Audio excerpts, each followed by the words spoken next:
if you're planning to withdraw any income off of your assets in retirement and you begin to have to sell shares of those assets as the market goes down, that's what timing risk is. Exactly. If you have something that's dipped, think of 2008, if you had $1 million, it's now worth $600,000. And if you were taking 4% of that million, you were taking $40,000 a year. Now that it's dropped to $600,000, you can continue to take 4%, which is kind of a reasonable rate based on what the research says. But now you're taking $24,000 in income. That's a $16,000 drop in pay, which in retirement is not realistic. Yeah. And that's why we do things differently here. You can have a great idea in your investment strategy, but if it can't stand the test of volatility, then it's not really going to work long-term most cases. Right. And the reality is we don't know what type of market conditions we are going to retire into. Anybody should realize that after what we went through last year. March of 2020 was unpredictable. Yeah. The shutdown of the economy and the driving down of the market, the S&P was down, I think, about 30+% at one point.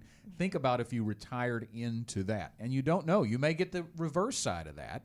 Yeah, and the market is booming when you retire. But we're going to talk about an illustration here, an analogy to show you that how that can really be real world analogy, by the way, a real world example of how you can be invested the same way and have the same kind of plan for retirement, and it may work out and it may not. We're going to talk about James and Joe. James retired in 1966 with $500,000.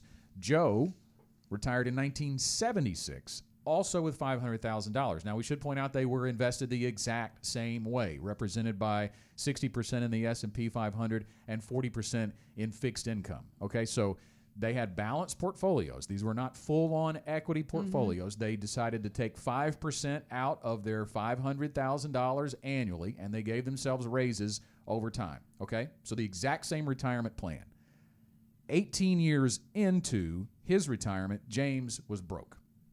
18 years into Joe's retirement, he had $1.2 million off of that $500,000, even though he had been taking out that kind of money over a long period of time, 18 years. The only difference is the year that they retired. Yeah. The only difference is the sequence of returns that they got. And there's absolutely no way to predict what kind of market cycle you're going to retire into. So you have to have a plan that is not built on just a simple withdrawal strategy. Yes, and that's a big part of what we do is that flooring and bucketing strategy that we utilize in the Income for Life model is to protect for that. If all of your guaranteed needs are covered through a guaranteed income source, then if the market dips, maybe you don't go on vacation this year, or maybe you lower your expenses, but you're not stuck worrying about where your grocery money is coming from or selling things that you can't afford to sell while the market is down.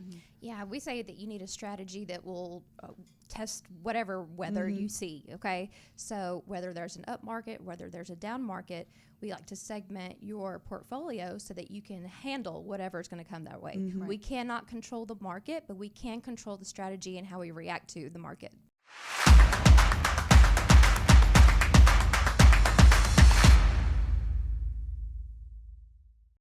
Want more content like this delivered to your inbox weekly? Visit fastest4.com to learn more.